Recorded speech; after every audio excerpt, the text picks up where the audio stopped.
Hi. Sorry, you caught me off guard. We're back here in the explanation time. This is where we reveal all the tricks, all the secrets, and show you how you can do the trick that we just did. I'm going to stop doing this with my hands now. Okay, to do this trick, here's what you're going to need.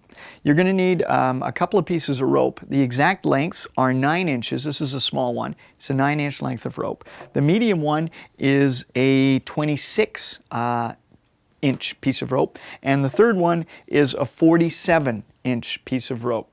Now, these are cut to my specifications, the way I'm comfortable with it. But depending on yourself, you might want the ropes a little shorter or a little longer. So if you do, here's how you measure the ropes. Take your longest rope, fold it in half like this. Then take your small rope, fold it inside of the long rope. So you basically have what looks like 2 U's, a big U and a small U. You little, you big. I don't know what that means either. But this will give you the length of rope that you need for your medium piece. So when you put this here, you want to make the medium piece so that it's the same length from the top of these two all the way to the bottom of these two, right there. So basically you can take any length of rope. If your long rope is shorter and it only came to there, then your medium rope would only come to there as well. So you'd have 3 pieces that length. So that's how you gauge the lengths of the pieces of rope that you want. Okay? For sake of explanation, we'll assume you're using the same size that I mentioned. Here's how you begin the trick. I like to have the 3 ropes examined. You can do that. It depends on your personality. This is a trick that can be done close up. It can be done on stage. There's a lot of possibilities for it. In the routine, there are many different phases. You can use all the phases, or you can only use parts of them. You can add parts to your routines, but whatever you do, there's a lot of different things in it. Let's begin. To actually begin a routine, I have the 3 ropes examined.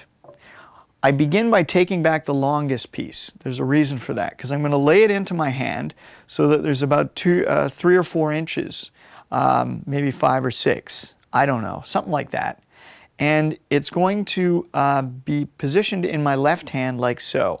The base of it, the base of my fingers near my pinky, that's going to be where this long piece lies, and it kind of goes at a diagonal over my fingers like that. That's very important. You'll see why in a moment. So I grab the rope from the person, I put the rope into that position, then I grab the small piece, and I'm going to lay it over this one in an X fashion, like that, okay? So when I grab the rope, I put it over this one so it forms an X, okay? From your perspective, I'm going to turn my hand around. It would be like so, the X, okay? Now here's the move. I'm going to do it from your perspective. As I go to grab the 3rd piece of rope, that's your misdirection. As you go to reach over to grab that 3rd piece, here's what happens. The fingers twist this piece up and twist the long piece down. You don't even twist, actually. You just bring this up. You clip it with either your 2nd or 3rd finger. You could just bring it up this way or this way, whatever you're comfortable with. But when you bring it up and your hand comes up, this end will naturally fall like that, okay? So that's the move. It's actually gravity. You bring this here and let that fall. And then squeeze your hand around it. So essentially what you have now is the short piece wrapped around the long piece, the long end coming around this way. But to the audience, it looks like you still have a small piece and a long piece in your hand. Okay? One more time in actual speed. Here, here. And put your hands around it. Okay? So we're going to come back around to the front. So you're in this position now as you're getting the 3rd rope. You bring it up, you add the 3rd rope to the bundle, okay? Doesn't really matter where it goes. I like to place it right in between these 2 pieces. So I've got this loop here. Whoopsie daisy, I'll get that, don't worry about it. Thank you, nothing happened. So you've got this piece here. This piece comes over here.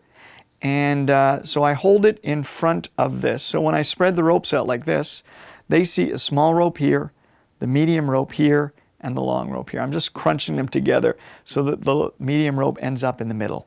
Okay, it's actually in between these 2 pieces. There we go.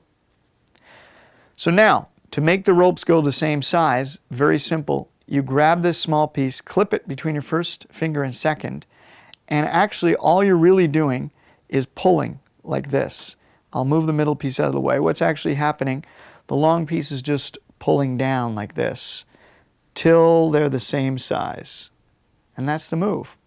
But when you cover it like this, you don't want that part visible to the audience. Grab here, and I wrap my index finger and thumb around the other pieces so it looks like all the pieces are in my hand. But really, the only piece I'm pulling on is this piece. But if I keep my hand here, they can't tell where I'm pulling, and it just looks like all the ropes are suddenly getting to be the same length, and they are. So that's how you get the ropes to be the same length. Now we're going to go into the false count.